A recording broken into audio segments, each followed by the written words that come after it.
Depuis le mois de septembre, la ministre de l'Enseignement supérieur, Madame Vidal, a décidé de réformer les études universitaires et la manière dont on affecte les élèves à l'issue de leur baccalauréat pour leur permettre la poursuite d'études.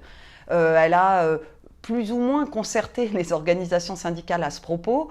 Pour nous, on n'était pas du tout satisfait de la manière dont se sont passées ces concertations et on l'a alerté sur un certain nombre de problèmes dès septembre. Un, le manque de moyens pour permettre à chacun d'accéder à la meilleure voie de formation à l'issue de son baccalauréat. Deux, le calendrier, c'est-à-dire que réformer quelque chose qui vise à affecter 800 000 bacheliers ou jeunes en réorientation et de le réformer entièrement en quelques mois, on pensait que c'était voué à des difficultés. Et tout ça est avéré aujourd'hui, puisqu'on a eu la semaine dernière le premier résultat de l'algorithme Parcoursup, et que ce résultat est catastrophique.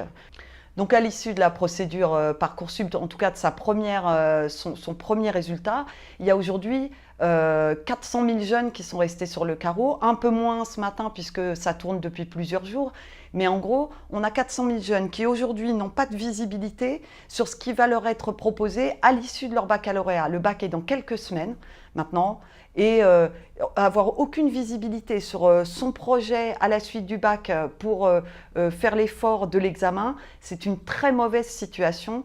Tous les enseignants nous disent que l'ambiance dans les classes de terminale est très compliquée, beaucoup d'angoisse chez les jeunes et chez leurs familles, de ne pas savoir à quelle sauce ils vont être mangés en septembre prochain. Donc Parcoursup pose des problèmes d'affectation, mais aussi des problèmes de temps d'attente. En gros, le problème central est que les jeunes ne hiérarchisent plus leurs vœux, c'est-à-dire qu'ils ne construisent plus un parcours de formation post-bac qui serait ordonné, qui dirait par exemple « mon premier vœu, c'est d'aller en médecine. Moi, c'est mon rêve dans la vie, je veux faire médecine. Donc je m'inscris, je sais que c'est sélectif et que je n'ai pas toutes mes chances d'avoir cette formation.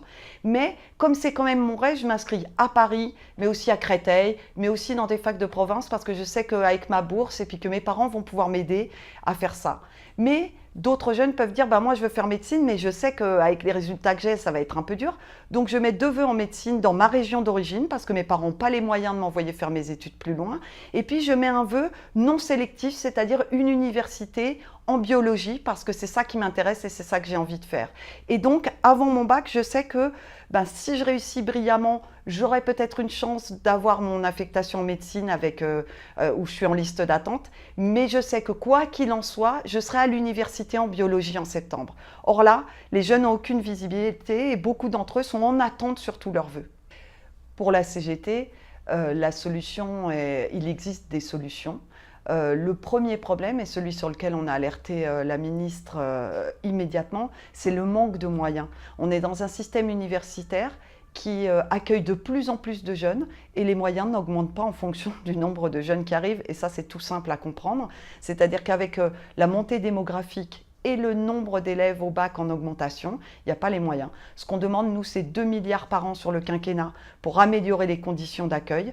Et ça, l'argent, on sait où le trouver. Le rapport Oxfam dit que la France est championne d'Europe des dividendes versés aux actionnaires, mais aussi il y a un crédit impôt recherche qui va sans contrepartie aux entreprises privées, qui est de 16 milliards, et on en demande la réaffectation en partie sur l'université. Et puis, il faut retravailler tout ce qui est question d'orientation en partenariat sérieux avec l'éducation nationale et en s'appuyant sur un corps constitué qui est les conseillers d'orientation psychologues dont le service d'orientation est en train d'être démantelé par ce gouvernement.